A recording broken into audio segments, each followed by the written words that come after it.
motor.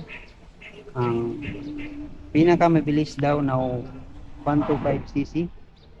Ayon yan sa drag race na ginawa or testing na ginawa ni Kapwa. So, in my opinion, dating sa 125, agree ako dun. Mabilis talaga ang click.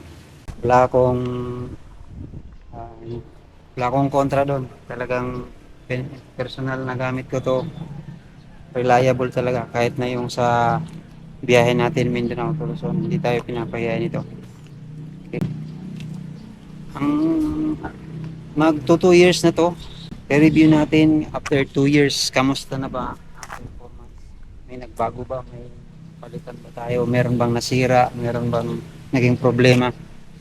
Okay. Sa akin, wala naman tayong naging problema. Lalo na yung biyahe natin ng Mindanao to Luzon. Talagang hindi tayo binigyan ng sakit ng ulo niyan.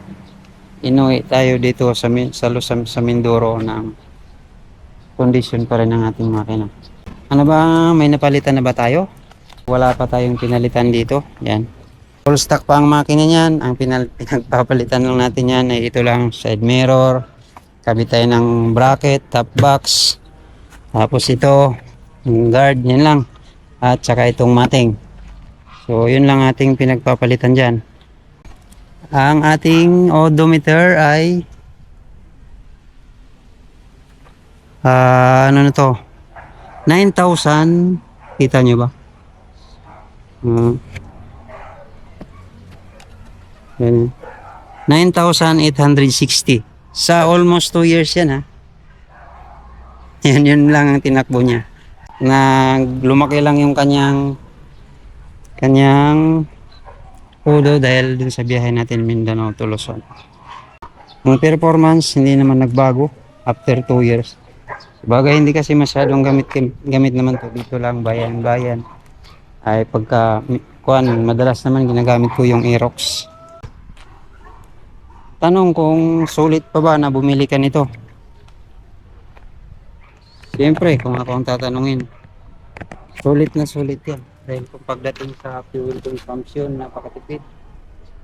50 kilometers, tunay na tunay yung sinabi ng Honda. 50 kilometers, dahil 1 bar na lang ako, halos aabot pa siya ng almost 1 hour na biyahe. Saka siya mag-blink. Observation ko nung nasa biyahe kami.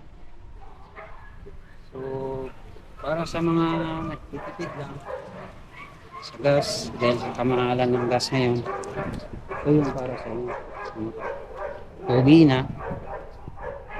na magpapaiwan sa loops, hindi pa magpapaiwan sa pagdating sa arangkada. Kung 125cc lang din naman ng kalaban mo, hindi ka ipapahiya nito. Okay, so dito lang muna ang ating review. Hindi ko na in-depth review yan dahil marami naman kayo napapanood ng mga specification nito. Sinishare ko lang yung experience natin kung kamusta na sa 2 years na gamit mo. Ito, tingnan nyo naman. Press na press pa yung itsura ng click. Wala pang kagas-gas yan. Dahil alagang-alaga yan. At hindi masyadong nagagamit. Okay? See you in the next one. Click mo na yung subscribe button. This is the